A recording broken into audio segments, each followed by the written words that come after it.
Javier Arasborque, bienvenido.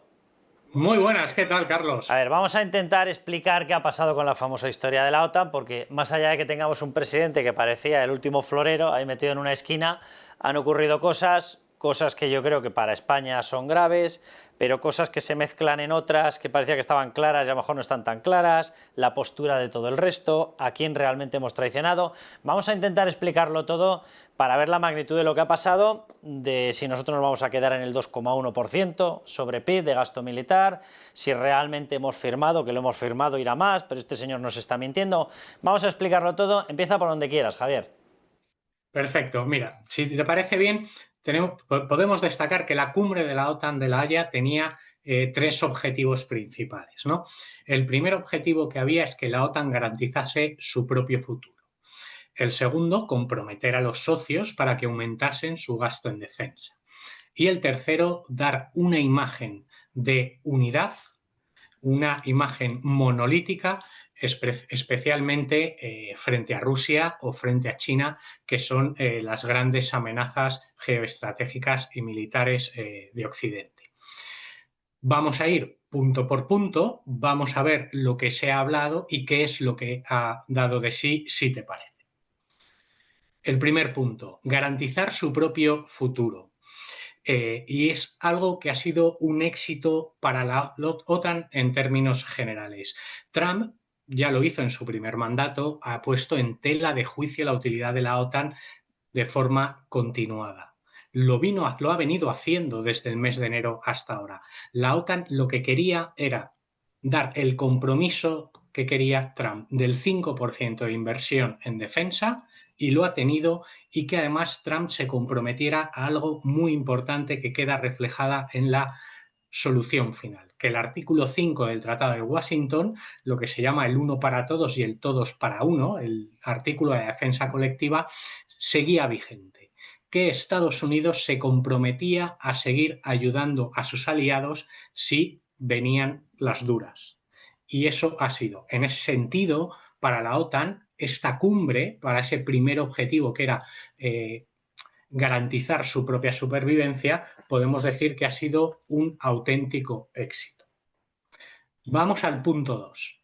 Comprometer a sus socios con el rearme. El pasado mes de diciembre, los países principalmente europeos de la OTAN empezaron a debatir sobre la necesidad de aumentar su gasto de defensa. De esto lo hemos hablado muchas veces en Libertad Digital. Se hablaba de cifras del 3 y del 3,5%. ¿Qué pasa? Que en medio de estas negociaciones, en enero de este año, Trump llega a la Casa Blanca y dice que no, que tiene que ser el 5%. ¿Por qué? Porque sí. ¿De dónde sale la cifra? No lo sabemos, pero tiene que ser el 5%. ¿Qué pasa? La OTAN se pone en ese momento a buscar una fórmula que garantice el 5% de inversión en defensa, algo que pueda dar a los socios, que los socios puedan dar a Trump y por tanto tranquilizarle. Convertir a Trump en el gran ganador de esta cumbre. Para eso se busca una fórmula, la del 3,5 más 1,5. En esta cumbre, una de las cosas que ha destacado es que hemos tenido una auténtica lluvia de cifras. El 5 por un lado, el 3,5 por el otro, el 1,5 por el otro, el 2,1 de Pedro Sánchez por el otro. Pues lo que hace la OTAN es desglosar ese 5% en 3,5 por un lado y en 1,5 por otro lado. El 3,5 es el gasto militar puro.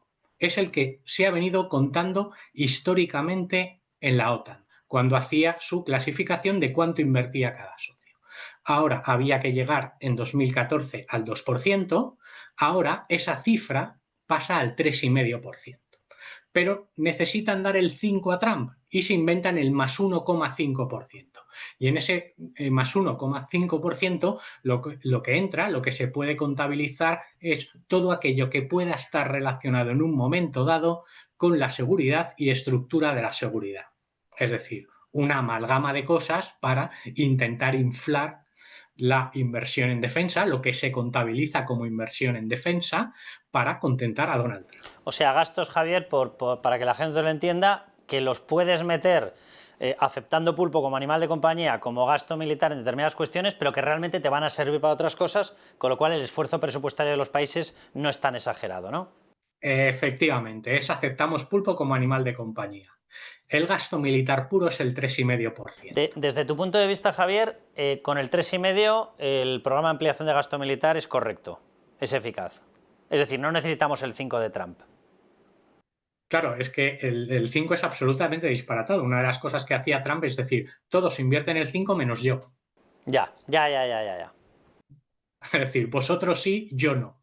Yo me libro.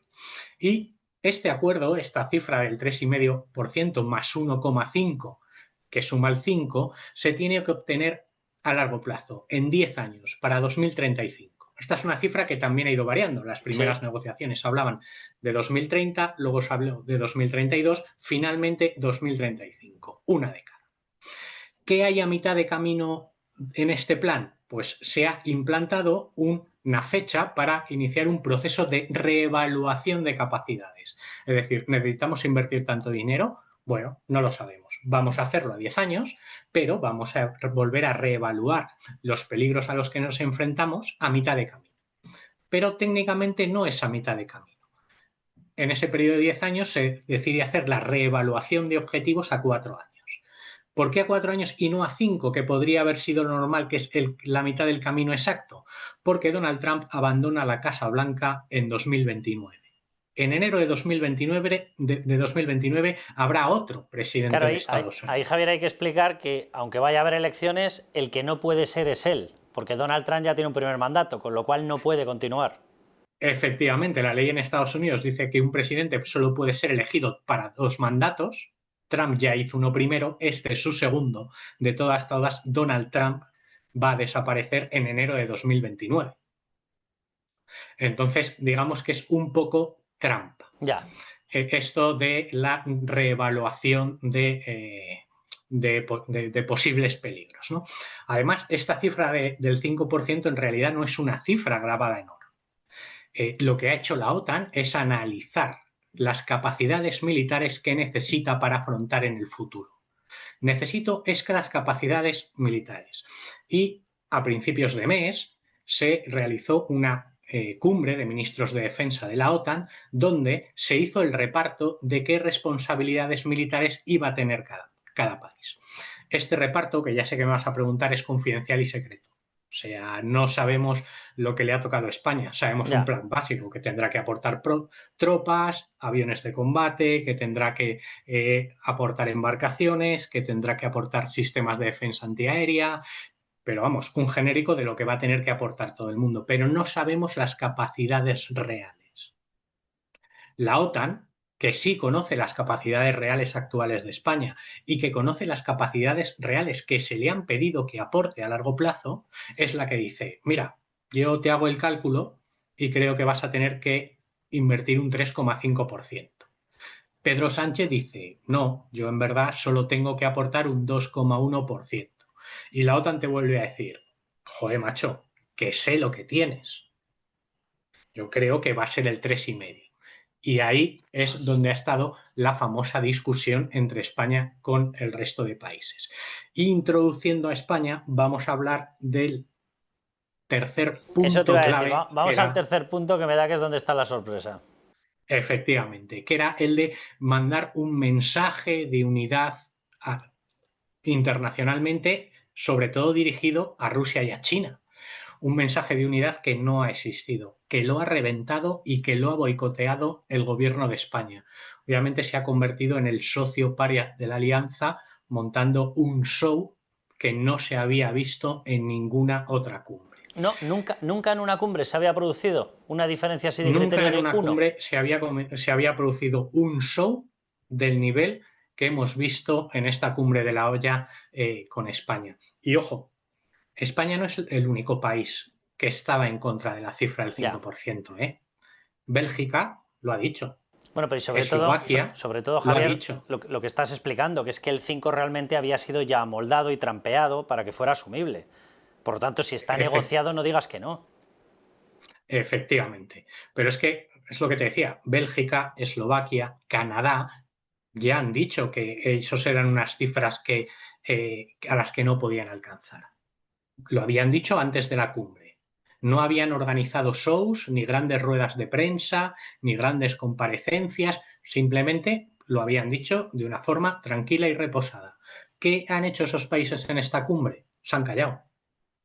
Se han callado, han firmado y no han hecho ruido, no han levantado polvareda. Javier, ¿tú Porque además... para quién crees que es más ridículo o más perjudicial lo que ha ocurrido? Lo digo porque al final la OTAN es un enorme cúmulo de países y ha habido uno. ¿Tú crees que Rusia, China, Irán pueden sacar la conclusión de que efectivamente hay fisuras o realmente lo que hemos hecho el ridículo y nos hemos puesto en una posición imposible somos nosotros mismos al demostrar que somos incapaces de seguir los compromisos de Occidente?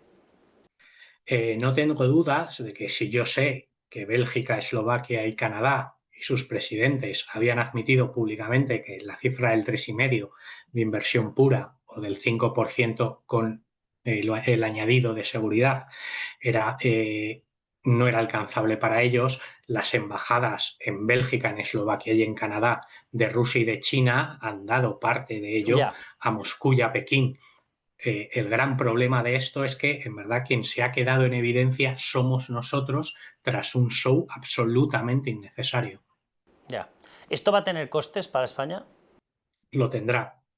Esa es una factura que todavía no sabemos cuándo la vamos a pagar ni cómo la vamos a pagar, pero evidentemente ser el paria tiene consecuencias y nos lo harán pagar. Claro, además aquí Seguramente el problema que Pedro va... Sánchez empiece a pintar entre Ya. cero y nada en las próximas cumbres. No se le consultará absolutamente nada y se le dejará al margen de la mayor parte de las decisiones. Bueno, y sobre todo que al final la fotografía del mundo occidental es la fotografía del mundo industrial o industrializado si le quitas China o si le quitas a algunos de los países cercanos a China. Es decir, el grupo de países al que nosotros hemos traicionado básicamente debe ser el 80 al 85% de nuestros socios comerciales. Posiblemente. Es decir, porque la OTAN no solo es una referencia, digamos, para los países que forman parte de ella, porque al final es una alianza euroatlántica. Totalmente. Pero hay países aliados con una visión de la civilización similar a la nuestra que no están en el eje euroatlántico. Te estoy hablando, por ejemplo, de Japón, de Corea del Sur, de Australia, de grandes economías cuyos presidentes son habitualmente invitados a las cumbres de la OTAN. Oye, te hago una última pregunta. ¿Qué reacción te ha gustado más para poner evidencia a Pedro Sánchez? La que ha tenido Meloni, que ha dicho, oiga, perdonen, este señor lo ha firmado, está mintiendo y allí no dijo ni mu. O la de Donald Trump. Lo digo porque en el fondo Donald Trump al marcarlo, España va a tener problemas, España va a tener problemas, España tal, que tiene toda la razón en eso. Pero al final yo tengo la sensación de que le refuerza dentro de su grupo de aliados, que evidentemente Donald Trump no estará pensando en eso. Pero ¿qué más puede querer Pedro Sánchez que le digan que ha cumplido con Sumar, que ha cumplido con Podemos, que ha cumplido con Bildu, que ha cumplido con Esquerra, etcétera, etcétera? A mí me ha gustado más la de Giorgia Meloni en el momento en el que dice es que este señor luego en el plenario no dijo ni mu. Veo Donald que Trump no me coincidimos. gusta.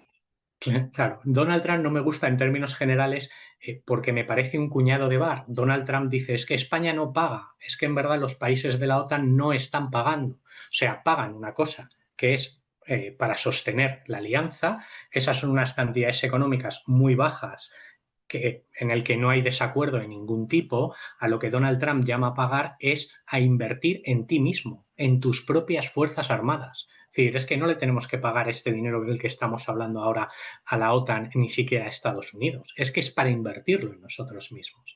Entonces, Trump, en términos generales, me parece más bien un cuñado de bar y es una persona a la que normalmente no te voy a elegir como qué reacción te gusta más. Es que incluso, vamos, es que no es cierto que Donald Trump esté negociando, como decía, le vamos a hacer pagar en aranceles, Ya. porque ahora mismo estamos negociando los tratados comerciales con España. No es cierto, nosotros vamos en un pacto con la Unión Europea, Exacto. que es lo que tú estás comerciando. Vas a jorobar, vas a fastidiar a Italia, a Francia, a Países Bajos, a Luxemburgo, a Alemania, a Suecia, que te han dado el ok en la cumbre de la OTAN porque Pedro Sánchez ha hecho esto. Nuestro No, perfil, no lo vas a hacer. nuestro perfil exportador es, ya quisiéramos en materia industrial, pero en el resto es básicamente el mismo que el de Italia. Sí. Si nos fastidia a nosotros, con el 40% le va a tener que meter arancel del 40% a Italia. A toda Europa. Sí, pero digo, en materia, por ejemplo, de exportación agrícola, tenemos un patrón clavado al de Italia. Efectivamente, es que el problema es que nosotros vamos de la mano con el resto de la Unión Europea. Entonces, si nos quiere hacer unos aranceles propios, lo va a tener sumamente complicado porque se los va a poner al resto de la Unión Europea. Javier, muy clarito, dime si resumo bien, la Unión Europea, la OTAN salva algo más que los muebles, España no salva absolutamente nada y nos vuelve a hacer pasar Pedro Sánchez un ridículo espantoso. Lo clavas. Vale, venga, veo que nos seguimos entendiendo. Oye, que un placer, Javier. Nos vemos la próxima semana.